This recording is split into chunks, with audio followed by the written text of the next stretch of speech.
Alors ici, on va voir comment on ajoute des caméras. Alors ça, c'est une chose. Deuxième chose, peut-être, ici, c'est le layout. Vous voyez, dans les trois petites barres horizontales, layout, on peut travailler sur une fenêtre ou sur plusieurs. Euh, donc, vous voyez ici, on a le caméra cut quand on le désactive.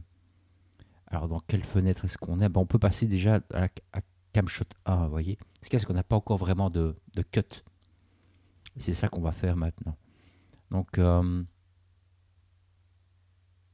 voyons ça. Je vais créer une caméra, donc ici, que je vais renommer. Voilà, Camshot 2. Et je vais la configurer de la même façon que Camshot A. Donc Camshot 2. Alors si on regarde les paramètres ici, hein, vous avez du 21,9 et la focale est 30. Chez moi en tout cas, faites comme vous voulez, mais moi je dois avoir les mêmes proportions. Et c'est du 30. Voilà, comme ça. Ah, ça c'est bien. Alors je vais mettre ça de côté pour le moment. Ah, on est sur Camshot 2. Alors moi ce que j'aime bien, on pourrait c'est travailler en layout de vue. Alors j'ai eu fort tendance à utiliser cette vue-là parce que je regardais ma caméra, donc ce qui se passait au niveau de la caméra pour placer mes éléments de décor, vous voyez. Donc ça, c'était une chose pour moi qui était importante ici. Donc je vais désactiver, parce que si vous voyez la barre espace ici, on voit que c'est les deux vues qui prennent la trajectoire caméra. Et ça m'intéresse pas tellement. Donc je vais juste cliquer sur désactiver ici le caméra cut. Et ici, ce que je peux faire, alors, c'est me mettre en camshot. Imaginons la 2. OK. Et là, je suis en perspective. Ça, j'aimais encore assez bien travailler comme ça. Et ce que j'aimerais bien, c'est me rapprocher avec ma caméra camshot 2. Donc, je suis bien en camshot 2. Je sélectionne mon robot. J'appuie sur F. Je me rapproche un peu.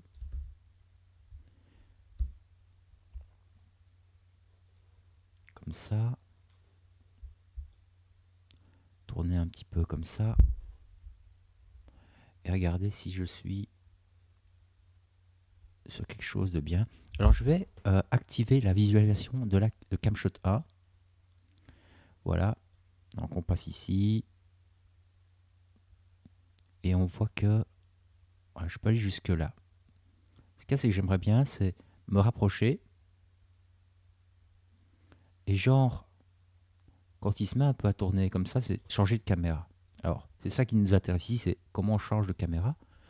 Donc, on a créé une caméra. Est-ce qu'elle est positionnée? Alors, on voit qu'elle n'est pas positionnée. Donc, je vais me mettre sur Camshot 2.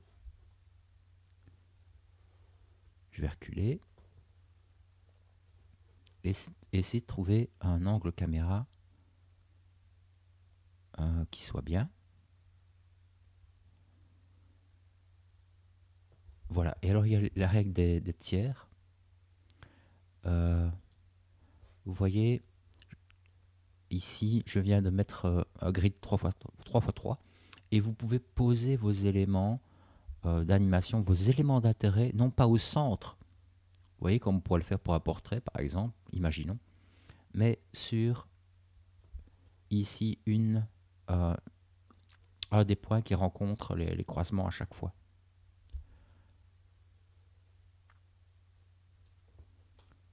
Voilà, je vais regarder si la transition est intéressante. Voilà, et j'aimerais c'est faire un cut maintenant. C'est-à-dire qu'ici, je vais lui dire, ok, à cet endroit-là, maintenant, je voudrais la camshot 2. Voilà, et vous voyez, il vient de faire la transition. Alors, la transition, si je regarde, ben, on voit que Si je regarde à travers les caméras, bah, ça ne transitionne pas, on va dire. Eh bien, il suffit que j'active ici la caméra. Et donc maintenant, je suis sur le caméra cut. Et il va faire le changement.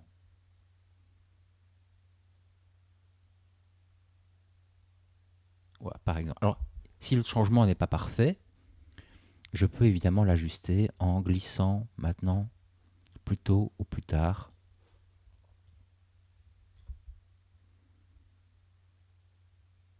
Hop, vous voyez. Donc ça, c'est un truc qui est intéressant. Et c'est comme ça qu'on va à chaque fois travailler. Alors,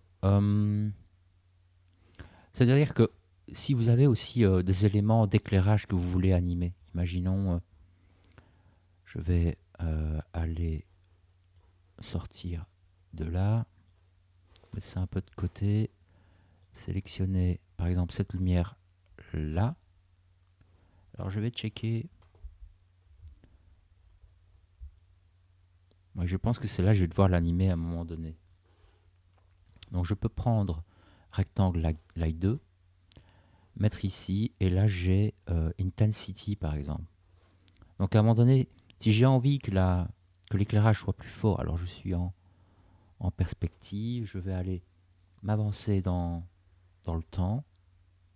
Voilà, sur la zone ici, je vais me rapprocher un peu pour que vous voyez. Et donc mon paramètre Intensity sur l'éclairage là, je vais pouvoir jouer avec. Donc je mets une clé par exemple.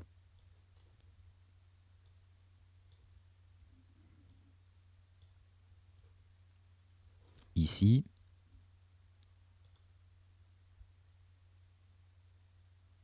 Ok, il y a une clé. Et imaginons, j'aimerais bien un peu plus loin dans le temps que ça aille plus fort. Alors à chaque fois, voilà, comme ceci, j'avance un peu. Alors pour que ce soit bien visible, je vais booster fortement.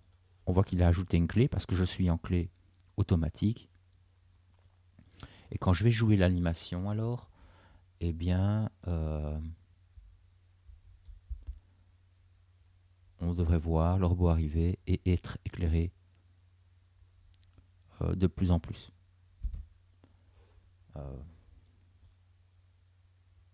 Voilà, et on voit alors que l'intensité augmente au fur et à mesure que on se rapproche de la clé suivante.